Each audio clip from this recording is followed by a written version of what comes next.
I locked every door that night. I checked them twice, then a third time, pressing my palm flat against the cold metal, listening to the deadbolt click into place. The windows were latched, the curtains drawn, the house sealed tight. I told myself nothing could get in. Nothing could reach me. But when the clock struck midnight, the silence of the house cracked. I woke to the sound of breathing, slow, steady, too close. My body froze under the blanket. Then I heard it. A whisper curling through the dark, brushing the edge of my ear like ice, my name. I sat up, heart hammering, the room swallowing me whole. The doors were locked. The windows were shut. No one should have been here. And yet the air carried his voice, low and certain, as if he stood just beyond the shadows. I stumbled out of bed, flicking on the lamp with trembling hands. The room lit up in a weak yellow glow. Empty. My chest heaved, my ears straining for another sound. Only silence. But the silence felt wrong, like it was waiting. I whispered into the air. "Who's there?" My own voice quivered, thinner than I wanted. No answer came, but I already knew.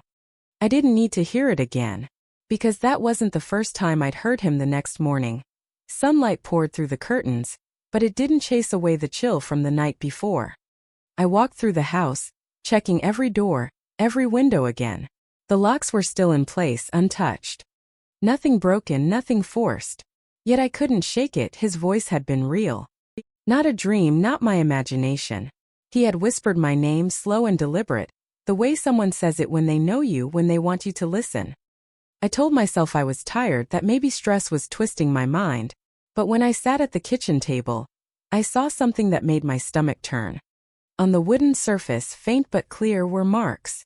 Finger marks. For long streaks trailing across the table, as if someone had dragged their hand there during the night. I ran my hand over them. Cold. Too cold. I tried calling my sister just to hear another voice. I couldn't sleep, I admitted. I thought I heard someone. She laughed lightly, not unkindly. "You've been watching too many thrillers. Lock the doors, get some rest." I didn't tell her about the whisper. Or the fingerprints, because part of me already knew she wouldn't believe me. That night I tried to prepare. I left the lights on in the hallway, set a chair against my bedroom door, and held my phone in my hand under the blanket. Midnight came slowly, every tick of the clock loud against my nerves. First there was nothing. Just silence and the faint hum of electricity. But then it came again. The air in the room shifted, heavy and stale, pressing against my chest. I pulled the blanket tighter, my breath caught. And then, softer than before, almost brushing my skin, I heard it, my name, drawn out like a sigh. My throat closed.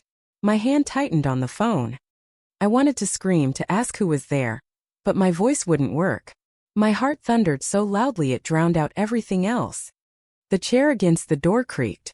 Just once, as if someone had pushed it slightly from the other side. My stomach dropped. I leapt out of bed, fumbling to switch on the lamp. The room exploded in yellow light. Empty. The chair was still there, tilted, not fallen but shifted. I stared at it until my vision blurred with tears. Something had touched it. I didn't sleep after that. I sat upright until dawn, staring at the door, daring it to move again. By morning the house looked normal, like nothing had happened. But I knew better. The whisper wasn't random. It wasn't a trick of my mind. It was a message. A warning. Or maybe a promise. And what terrified me most wasn't the whisper itself. It was the way he said my name. Calm. Familiar. Like he had always been here. Like he was waiting. The third night I didn't bother pretending I could sleep. I sat on the edge of the bed, my back pressed against the wall, phone in one hand, flashlight in the other. Every sound of the house made me flinch. The tick of the clock, the hum of the fridge, even the groan of the pipes. But I was waiting because I knew he would come. Midnight wasn't just a time anymore. It was a promise. When the clock hands met, the air changed. The light in the hallway flickered once, then went steady again, but the room grew colder, sharp enough that I could see my breath. My heart pounded as I listened. Silence stretched for a long minute, so long I began to think maybe it was over. Maybe he wasn't coming back. Then it started. The whisper didn't call my name at first. It was lower, broken, like someone mumbling in another room. I held my breath, trying to make out the words. Then it grew louder, clearer, sliding against the walls until it was right beside me. My name. This time harsher, dragging each syllable like a warning. The flashlight shook in my hand as I aimed it at the door.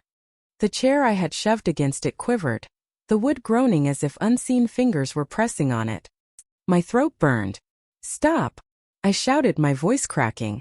"Leave me alone." The whisper cut off. For a moment, silence. Then, closer than ever, right in my ear. I never left. The flashlight sputtered and went dark. My phone slipped from my hand onto the floor. I scrambled, panic flooding my chest, and slammed the lamp switch.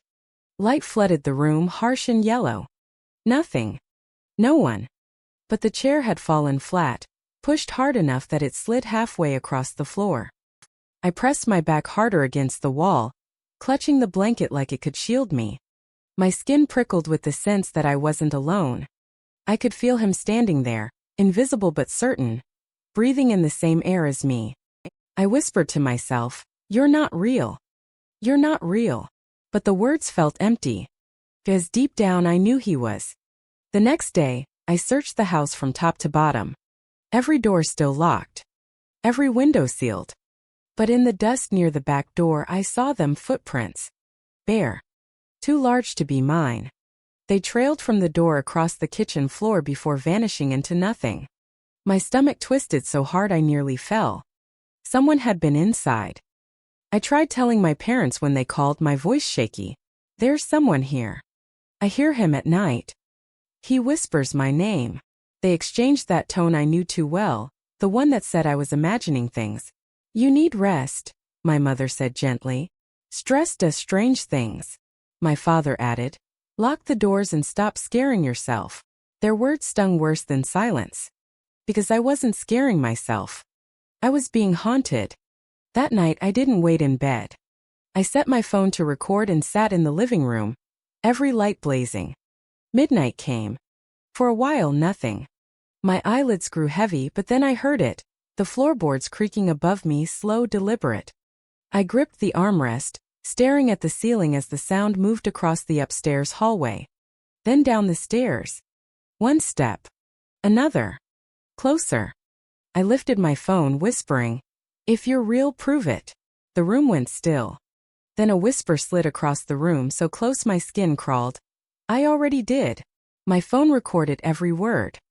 My hands trembled as I replayed it over and over, the voice clear, unmistakable. He wasn't a dream. He wasn't my imagination. He was here. He had always been here. And now he wasn't hiding anymore. That final night I prepared myself differently. No more hiding under blankets. No more pretending I could block him out. I wanted the truth even if it tore me apart. I locked every door again, checked every window, then sat in the living room with my phone recording, flashlight in my lap. The house was silent except for the low hum of the clock.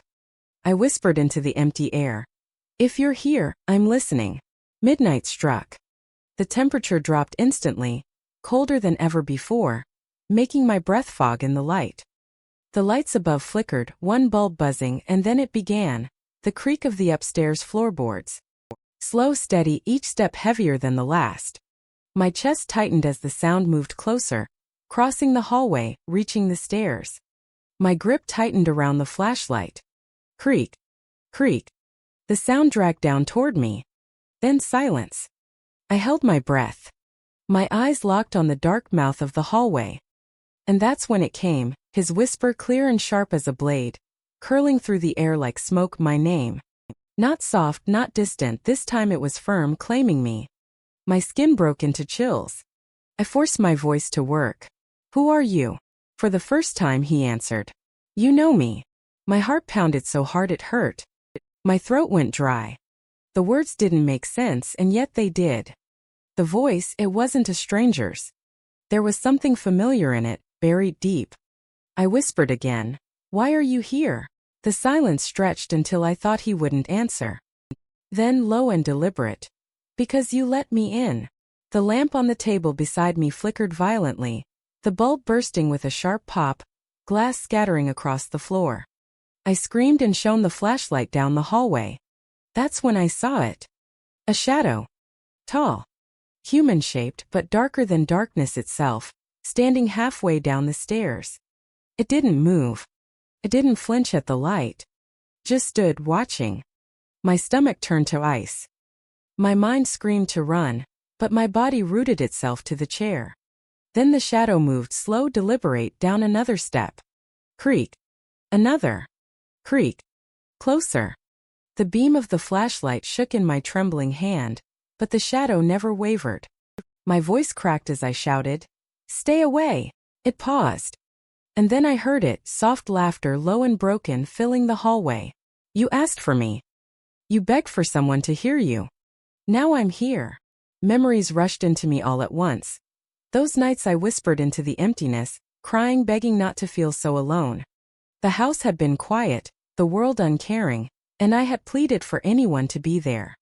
And someone had answered. He hadn't appeared by force. He had been invited. By me. The shadow reached the bottom step. I stumbled backward, my legs shaking. My phone slipped from my hand and hit the floor, still recording. His voice bent low, curling against my ear, though he never moved.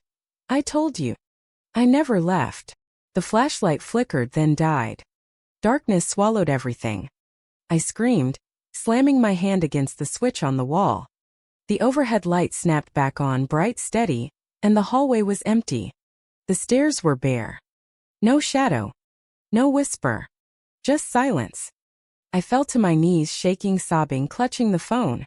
When I replayed the recording, the sound was there, the creaks, the whispers, his laughter. Proof. But what chilled me wasn't just hearing my name again.